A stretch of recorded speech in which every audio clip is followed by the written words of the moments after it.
We've teamed up with Vitality with their ambassador, the one and only, my former teammate, Maro Itoje. Let's get inside. He's waiting for me, can you believe it?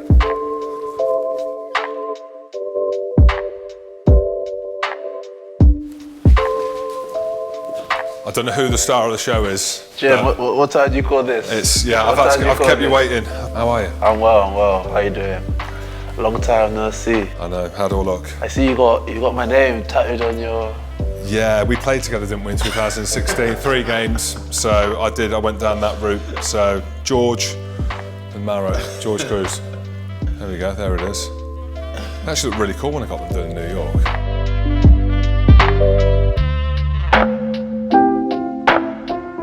Right, Maro, it's been a while. A lot has changed in my life, but more so your life. How are things? Has it been a whirlwind few years? Yeah, things are all right. Things are good. Definitely been a few years since we've been playing together. But all in all, you know, things are good. I can't complain with how life is. Yeah, like this time during the pandemic, people have spoken about reflection. Have you reflected on what you've done so far in the game, like where you are, where your profile is? For me, it was a massive period of reflection. That first lockdown, allowed me the time and space to actually look back and take stock of where I actually am, which was probably the first time in my career that I actually did that, because when I was a kid coming up through the academy, I would have absolutely loved to be in the position I am now. So it definitely made me grateful for it.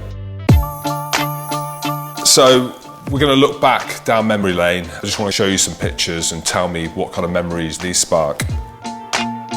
Yeah. So this was the prep school, which I actually don't live too far from this place now, that I went to for a number of years. This was actually the first time I was introduced to the idea of rugby. I remember England won the World Cup in 2003, and I don't come from a household that necessarily has a history of rugby, so it wasn't really in my consciousness. And I remember coming into school and seeing that England won the World Cup and be like, oh, okay, that's cool. Then just got on with my day, not thinking anything of it. And then why rugby then? The headmaster of that school was a man called Floyd Steadman, who was a former Saracens captain. He told me that when I go to secondary school, I should try play some rugby. At that age, I didn't know any of the rules. I was offside all the time. Some say I'm still out now. You said it. Some say I'm just getting in before you do. Yeah. I was obviously the big guy, taller than everyone, had a bit of an athletic advantage. But I enjoyed it. For me, it was a way to socialize, try and get into a new environment, etc., etc. And we just slowly started to build from there.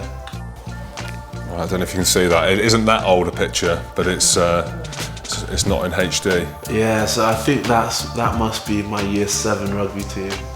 With me, with my eyes just closed in the middle, with a very humble haircut. That is, as you said, that was the foundation of my rugby journey. You know, this was my first introduction to rugby, with the heavy sweater rugby shirts and the incredibly muddy pitches. Yeah, so this was at Harrow. I had 2 very good years at Harrow, and I enjoyed it. I think Harrow was the perfect step for me at that point in my life, because it allowed me to improve in my rugby, allowed me to train, but it also allowed me to take a step forward as well with my academic endeavours. So at that point, Maro, did you know that there was an opportunity, there was an avenue to become a professional rugby player?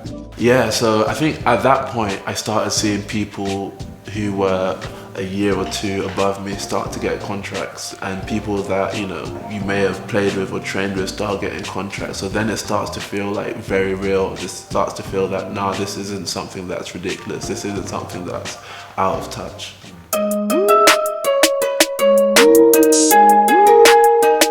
It's a nice photo. That's my wonderful mother, my big brother Jeremy, and that handsome boy on the right is a young Maro Itoje. We have a lot of family back in Nigeria, and my parents, they like to entertain, so it was always busy. And for a large part of my life, I was the secretary for my mum. I'll answer the phone, say, oh, mommy, Auntie Missy wants to speak to you. Let's speak about what? I don't even know. My mum can speak on the phone for hours. You mentioned your brother.